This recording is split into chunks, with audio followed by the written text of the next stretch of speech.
Hello, welcome back to Frequently Asked Questions with me, Chris Hales. And today's question I wanted to answer is, how are asbestos samples collected? So generally, somebody like myself, a surveyor, when carrying out a survey in a building, will identify certain suspect items that we'll deem need a sample. Now, when we're going to take that sample, we will lay out a drop sheet beneath the area that's going to be sampled to make sure that anything that could possibly get released falls onto the drop sheet instead of contaminating the local area. We'll don a disposable overall of type 5 or type 6, which deals with particles and chemicals. We'll also put on a half mask respirator such as this one, which is face fitted to the individual to make sure that it does the optimum job of stopping inhalation of asbestos fibres.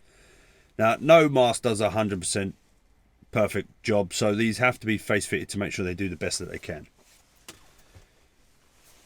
Then the item that is going to be sampled is usually suppressed or wetted down to make sure that no asbestos fibres can make it into the air.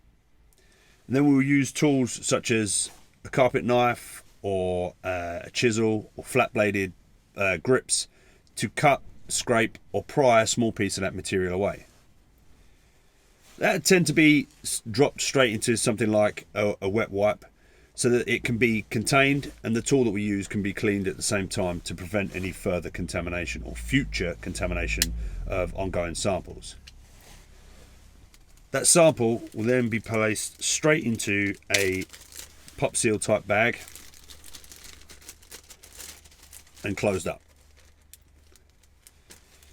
On this bag we tend to write the sample number with a unique reference, the product type, and generally its location also. Then this sample will get folded up and placed into another pop seal bag so that all samples are double sealed, so that when they're sent to the lab they're safely contained.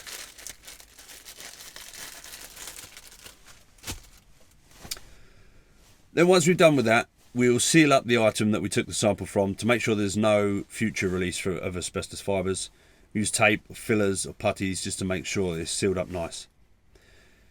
And after that we'll apply a label with a unique reference so that anybody who identifies it in the future can find out the information relating to that sample. And then we'll clear away the area and make sure it's safe for other people to return to.